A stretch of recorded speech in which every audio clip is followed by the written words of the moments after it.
समस्या के समाधान गुरुदेव ही करते हैं, सदियों से गुरु ही किए हैं, तो गुरु ही बड़ा होते हैं। भगवान की पूजा करेंगे तो भगवान अपने कर्मों का दंड देते हैं, इसलिए पहले भगवान गुरु के पास भेज देते हैं। जब गुरु के पास भेज देंगे तो गुरु आपके कर्मों के प्राचित पाप कर्मों का दंड खत्म कर देंगे। पल भर में वो धो डालते हैं और धोने के बाद फिर भगवान के चरणों में लगा देते हैं कि जाओ ईश्वर का पूजा करो, तुम्हारी दीन दशा सब बदल जाएगी। तब वो भगवान की पूजा करते हैं। तो आप लोग कहते हैं कि हमके भूलली डहरिया बतौला ये गुरु जी, हम मृतलोक में आके भूल गए थे, इसलिए अब तो के भूलली डहर बतावला। तब हम बार भूलली डहर याद भई कि हमने प्रतिज्ञा किया था, भगवान से प्रण किया था कि मृतलोक में चलेंगे, मानव अवतार लेंगे तो परमात्मा का भजन करेंगे। प्रेम से बोलो। आपके पप्पू जी गुरु जी हैं। गुरु और भगवान का दर्जा एक है, याद कर लीजिए। गुरु और भगवान की दर्जा एक है। जो भगवान को साइन करते हैं, भगवान की भक्ति करते हैं, भगवान की पूजा पाठ करते हैं, उतने ही दर्जा गुरु का ही है। ये मत सोचो कि गुरु और भगवान अंतर है, शिष्य और गुरु में अंतर है, बाकी भक्त और भगवान में अंतर नहीं है। पहली बात ध्यान रखिए कि गुरु माने हैं तो गुरु के साथ कैसा निवाह करना चाहिए, गुरु के साथ कैसे सहन करना चाहिए, गुरु के साथ कैसे रख रखाव करना चाहिए। गुरु के बातों को काटते हैं तो 33 करोड़ देवता की बात कट जाती है। गुरु ने जो कहा, गुरु ने बताया, गुरु ने सिखाया, संसार गुरु। यह मत सोचिए कि भगवान दूसरा होते हैं, गुरु दूसरा होते हैं। अरे गुरु तो अनमोल हीरा रत्न है, भगवान से भी बड़े हैं। भगवान की पूजा करते हैं, अगरबत्ती देखते हैं, उनके रख रखाव करते हैं, उनके सिर झुकाते हैं, वो इतना सैन निभाते हैं, बाकी गुरु के साथ उतना सैन निभाते नहीं है, क्योंकि गुरु आपने बनाया, बाकी गुरु का कर्म नहीं निभाया। हमारे शिष्य जो है गुरु धाम में रहे हैं और गुरु के धाम में रहते हुए कभी गुरु जी के ऊंचे सीट पर बैठे नहीं। जब भी बैठे नीचे बैठे, पांव धरकर बैठते थे। गुरु के हर चीज कार्यक्रमों के आदेश का पालन करते थे। 12 बजे रात को कह देते थे कि तुमको उस जंगल नदी के खोह तक जाना है। गुरु जी के जी गुरु जी जा रहे हैं, जी गुरु जी जा रहे हैं। वो गए, आए हुए गुरु को प्रसन्न करके आप लोगों के सामने इतना लोग इकट्ठा की, इतना जनता पाए हैं, कितना कितना, कहां बिहार से लेकर के, यूपी से लेकर के कहां तक, सोनभद्र से लेके कहां तक, हर जिला से लेके आप इतने लोगों का दिल जीते, इतने लोगों का प्रेम और भाव मिला। और एक टूटी झोपड़ी थी, ये तो अभी टिकट हमारे यहाँ के आने के बाद ये लगा है, ईटा मीटा जोड़ करके लगा था, बाकी ये भी नहीं था।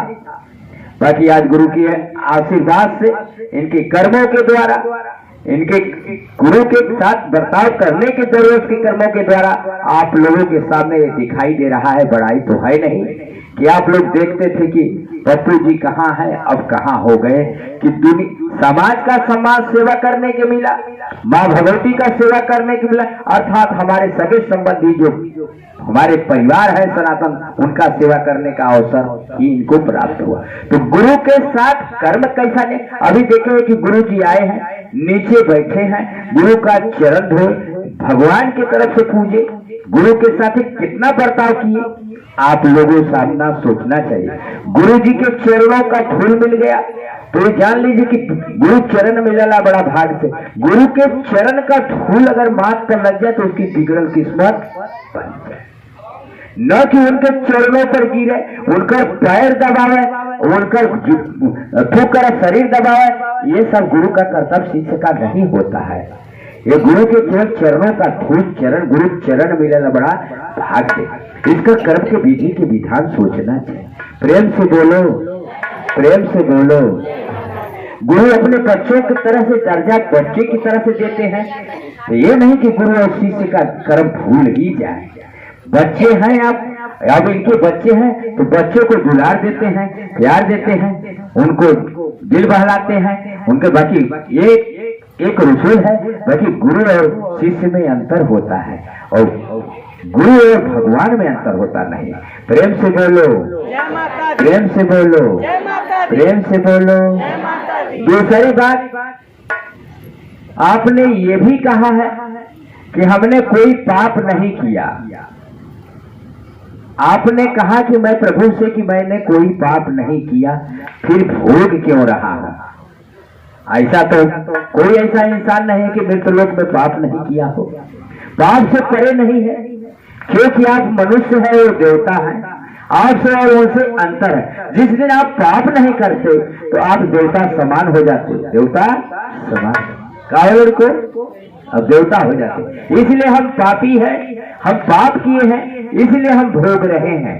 कुछ न कुछ हमसे पाप हुई है, नहीं अगर पाप न हुआ होता तो हम तो देवता होते, हमारे ऊपर फूल माला चढ़ता कि ना लड़कों? चढ़ता। तो इसीलिए आप पाप से परे हैं। क्यों? कि आपने बहुत से गतिया कर्म के धर्म के कहीं न संत शरण में गए, नहीं कोई गुरुदेव के चरणों में गए, न अपने काया को धोया। दूसरी बात कि अपने घर में जो यूज किया वो गलत ढंग से यूज किया। बिना नहाए अपने किचन धोया, आपके घर से लक्ष्मी चली गई, घर में अशांति फैल गई, नाना प्रकार की बीमारी आपके घर में दाखिल हो गई। पहले आपको न कर्म गुरुदेव ने कुछ बताए नहीं कि कर्म क्या निभाना है। बिना स्नान किए किचन में तो पैर ढलना ही नहीं चाहिए। अब लोग बिना पहले क्या करते हैं कि पहले सुबह उठते हैं तो किचन धोते हैं, बासन मारते हैं, घर द्वार साफ सुथरा करते हैं, कुल काम उल्टा किए हैं। इसलिए घर में दरिद्रपन आया है और मनुष्य कर्ज में फंसा है और नाना प्रकार की बीमारी उसके घर में दाखिल है। घर बिना किचन में लक्ष्मी रहती है। आप हमसे मत पूछिए, आप यूट्यूब पर देखिए, बागेश्वर महाराज जी की प्रवचन में सुनिए, कोई संत महात्मा के प्रवचन में सुनिए, आपको सुबह आपकी मोबाइल पर तो खुद ही बताता होगा कि हमें किस तरह से बर्ताव रखना है। तो बहुत लोग धर्म के कुछ बातें ही नहीं जानते। धर्म धनवान बना देता है। धर्म क्या होता है? धनवान बना देता है। धर्म के रास्ते पर चलने के लिए किचन बिना ही नहाए किचन में पांव धरना नहीं। घर में जूठा बर्तन रख देते हो, अगर ठीक है खा ली, भाषण जहां बजाता है वहां रखे, बाकी ढेर देरी तक जूठा बर्तन नहीं रहना चाहिए। उसको साफ सुथरा मार करके घर में रख देना चाहिए। घर में पैर धोते हो उसका पानी बाहर निकल जाना चाहिए। घर में आटा अगर बच जाता है तो उसको फ्रिज में रख देते हो कि चलो सुबह ही बनाया जाए। काहे कि वो जूठा आटा घर में नहीं रहना चाहिए, इसलिए घर से लक्ष्मी चली जाती है, उस घर में अशांति फैलती है, मनुष्य कर्ज में फंसता है और नाना प्रकार के घर में किसी न किसी की दुर्घटना हो जाती है। प्रेम से बोलो। तो आप लोग अपने कर्मों के पहले गुरुदेव से साधन पूछे कि हमें किस तरह से रहना है, किस तरह से बर्ताव करना है। अगर नहीं पूछेंगे तो आपको गूगल बाबा से पूछ ले तो सबको बतावत हो।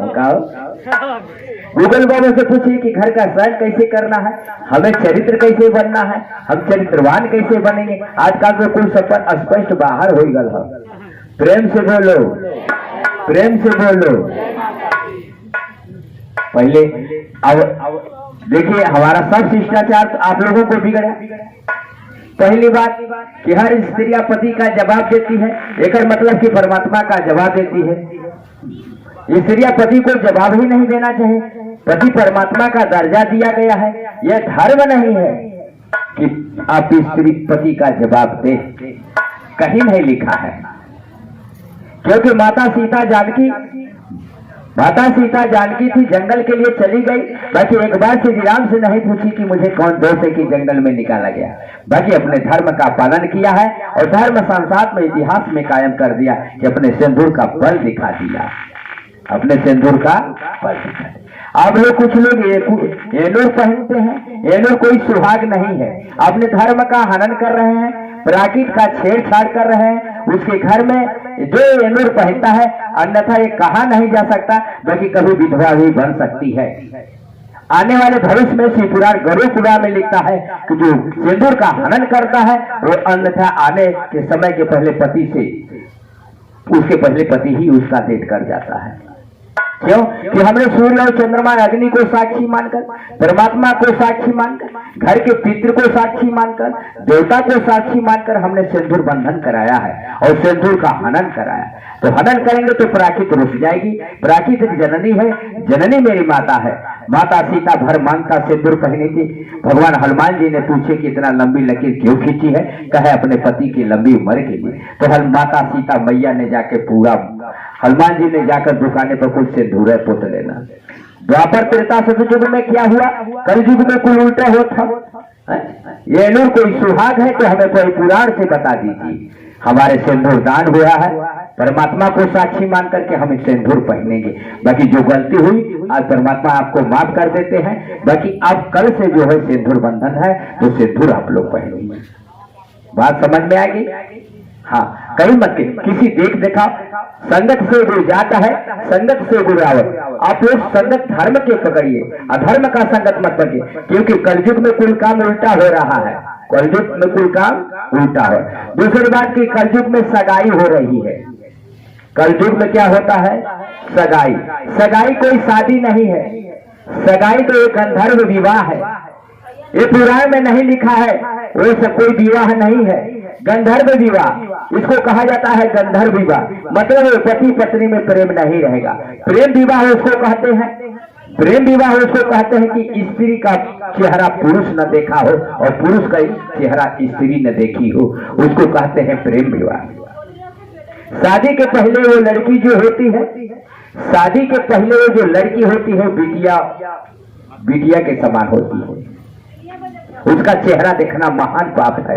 शिव पुराण श्रीमद् भागवत पुराण में लिखा है कि उसकी चेहरा नहीं देखना चाहिए। बाकी कलयुग में पहले सगाई होता, देखत हुआ होता हो, अब एक बाद कटौवल होता, काक जला मुकदमा लड़ा, छुट्टी छूटा होता, पति पत्नी में विरोध होता। प्रेम विवाह उसको कहा जाता है। जैसे बाता बाबा भोलेनाथ का हुआ और पार्वती का हुआ। पार्वती का चेहरा भोलेनाथ नहीं देखे थे और भोलेनाथ का चेहरा पार्वती नहीं देखी थी, उसको कहते हैं प्रेम विवाह, उसको कहते हैं प्रेम विवाह। श्रीमद् भागवत पुराण की कहानी है। तो आप लोग प्रेम विवाह करते हैं कि सगाई करते हैं? आप लोग अपनी लड़कियों को सगाई करेंगे तो जान लीजिए कि पति पत्नी में विरोध होगा। आप जाकर के गुरुदेव से पूछेंगे कि हमारा दामाद या हमारा घर में बनता नहीं है। तो इसका निदान कहाँ है कि प्राकृत का आप लोग छेड़छाड़ कर रहे हैं और प्राकृत जननी को दुखी कर रहे हैं, इसलिए आपके घर में अनिष्ट होगा और संकट के बादल छाएगा। अपने अपने धर्म की रसूल शुक्ल, लड़की का चेहरा लड़का ना देखा हो, लड़का का चेहरा लड़की, बाकी पहले मोबाइल से शुरू हो जाता, उसके बाद में बिया हो जाता। आजकल बापों मतारी हार गल कि पहले लड़किया के दिखाई ला हो, नहीं तो लड़कियां छोड़ दे, मिल कर आ देते हो, भेंट कर आ देते हो, का हो मैंने इतना होके डरता। तो आज की तो कलयुग में कली महाराज कल है कि सब द्वापर त्रेता कलयुग का हम पलट देंगे। त्रेता का, द्वापर का, सतयुग का पलट के कलयुग जाएंगे। सारा चीज पलट दिए है, अब पलट के ही रखे हैं। हमें ये 4 दिन की चांदनी है, फिर अंधेरी रात है। कलयुग में ये रहेगा नहीं, क्योंकि कलयुग में बहन बेटी की आबरू छीन कर अंग्रेजों के हाथ में सौंप दिया जाता था। आज उनके घर में कोई दिया जला वाला नहीं है। अभी 70 साल पहले हमारा देश गुलाम था, जो हमारी बहन बेटी की आबरू छीनकर अंग्रेजों के हाथ में सौंप दिया जाता था। आज उनके घर में कोई दिया जला वाला है भाई, क्योंकि उनके 5 गांव का जमींदार थे। आज हमारी बहन बेटी की इज्जत, ऐसे धर्म पर अधर्म के अत्याचार प्राकृत रुस जाएगी। हमारा कहना है कि जिस देवी के पास आप पूजा कर रहे हैं, जिस देवी की आराधना कर रहे हैं, वो कलयुग की देवी नहीं है, द्वापर त्रेता सतयुग की देवी है। हमें सत्य मार्ग पर चलना पड़ेगा। सत्यनारायण व्रत की कथा कहत है, सत्यनारायण व्रत की कथा आप लोग जाने नहीं, वो सत्य पर आधारित सत्यनारायण व्रत कथा मानी गई है, भगवान विष्णु की कथा मानी गई है। दूसरी बात कि गुरुदेव ने आपको बताए हैं, शंकर जी इस मृतलोक में आए, ब्रह्मा आए, बाकी विष्णु इस मृतलोक में नहीं आए, क्योंकि विष्णु शिव सागर में रहते थे। आए नहीं क्योंकि अपने बड़ों का सम्मान किए। अपने बड़ों का, जब शिव जी विष्णु भगवान का भजन करते थे और विष्णु शिव का भजन करते थे, बाकी शिव जी को सम्मान करके ताकि मृतलोक में नहीं आए उस चीज में, तो आए कहा? गुरुदेव बन करके धरातल पर आए। विष्णु का रूप गुरुदेव होते हैं, विष्णु का रूप गुरुदेव होते हैं, जिसे श्री हरि कहा जाता है। क्या कहा जाता है? श्री हरि कहा जाता है। तो विष्णु का दर्जा श्री हरि को गुरुदेव को दिया जाता है। श्री हरि माने क्या होता है? श्री हरि विष्णु का दर्जा होता है, इसलिए वो गुरुदेव होते हैं। अगर यही बात है गुरुदेव की आप कहानी नहीं सुनी है, गुरुदेव पर विश्वास करके देखो। अभी एक हमारी लड़की आई है, कहाँ है, वहां के ओना कहाँ गांव हो, जो जागरण हुआ था, बच्ची अभी चल रहा, यही लड़की, यही लड़की थी, बहुत गरीबी से जूझ रही थी, घर में फुटाए अनाना था, कर्ज में फंसी थी, खाने का ठिकान नहीं था। बाकी आई मेरे दरबार में आंसुओं से रोती हुई अपने शरीर का बसन पिए देगी। बस भी माता दयावान थी, मैंने इसके दया दृश्य देखकर झांक करके ज्ञान दृश्य को देखा, अंतर्यामी गुरुजी अंतरात्मा से देखा कि इसके शरीर में क्या है। मैंने उसे एक कहा कि ये बिटिया तुम जाओ घर पर, तुम जागरण करा देना, और जागरण करा देना, तुम्हारी सब कुछ बदल जाएगा। बेचारे 1 लाख रुपया कर्ज खोज के जागरण कराई। उसी समय में गुरुदेव ने किससे एक वचन दिया था कि मैं जाओगे बिटिया तो भगवान विष्णु ने अपना चमत्कार दिखा देंगे। मैंने धरती से दाबा एड़ा से और जमीन के अंदर शंख निकल गया। बोलो बिटिया निकला कि नहीं निकला? क्योंकि विष्णु न होते, गुरुदेव हजरी हरि न होते तो संसार में धरती से कोई है बलवान तो दाब दे और शंख निकल जाए तो हम उसका बलिदान कर देते हैं। तो विष्णु को ले जाओ अपने श्री हरि का, पूजा करो भगवान के रूप में, तुम्हारी सब कुछ बदल जाएगा। आज वही पूजा बंद कर रही है और भगवान की दिन दशा दिन रात चौगुना अपने आगे बढ़ रही है, और वही गुरुदेव के आशीर्वाद से सब कुछ भर कर रहा है। तो भगवान गुरुदेव को साध मत मोरई मत बनाइए। गुरु विष्णु है, उनको विष्णु का दर्जा दीजिए, उनके साथ बर्ताव करिए, एक देवता समान उनको पूजिए और देवता समान उनको मानिए। यह नहीं कि घर की मुर्गी साग बराबर समझ ले। कहो अरे गुरुजी तो हमारे काहे के राजा दशरथ के श्री राम पैदा भरना तो राम के अयोध्या के लोग कहे कि तो दशरथ होवे का लड़का है कि तो रात दिन देखीला। कहो बाकी जब राम के पूजलस अठारह से पार हो गए तो वो कहना रे यार राम के पूज रहे कोई दशरथवा के लड़का से तो पार हो गई ना, हम तो जानत रहली कि दशरथवे के तो प्रभु रहला समनवा बाकी जानत ना रहली, और प्रभु रहला समनवा बाकी हम मानत ना रहली। ओके, प्रेम से भगवान के दर्जा देकर, भगवान के दर्जा देकर गुरुदेव को सम्मान करिए और गुरुदेव का समर्थन करिए और गुरुदेव का बर्ताव करिए। ये नहीं कि गुरुदेव के कपारे पर चढ़ जाइए, गुरुदेव को कहिए और उनके कहने के कारण ऐसा नहीं होता है। गुरु मानने से गुरु का सेवा भगवान से बढ़ करके होता है। गुरु के आने के बाद उनका कैसा सत्कार होना चाहिए, कैसा सम्मान होना चाहिए, गुरु के हृदय में कहीं दर्द न हो जाए, क्योंकि यह भाव बन जाता है। तो बेटा बहुत सी बातें शेष रखी है जो हम धर्म के रिश्ते पर नहीं कर जाते, बाकी हमारे कुछ ऐसे शेषों हैं हम तो काया छोड़ा देला। वो गुरुदेव हो, हमें डर है तो केवल शेरावाली का। आज तो हम लोग सुन ले हो मौरिया धाम का नाम जो कुछ चलता कि शोहरत बा, हम धर्म के लेकर के छेड़छाड़ कैले और प्राकृत का जो छेड़छाड़ करता वो कि हम बख्शतो ना है। हम 1 बार 2 बार 4 बार समझा दे, हमारे बात के न बनबा, अगर शिष्य बनल होगा तो जान ला कि हम तो के बंधन में बांध ले ली और छोड़ब नहीं। शिष्य बनल हुआ तो आज तू सोचा कि हम छूट के निकल जाए तो ना निकल सकता, ये तो जान ही ला काहे को तोहार डोरी मेरे हाथ हो गई, तोहार डोरी मेरे हाथ हो।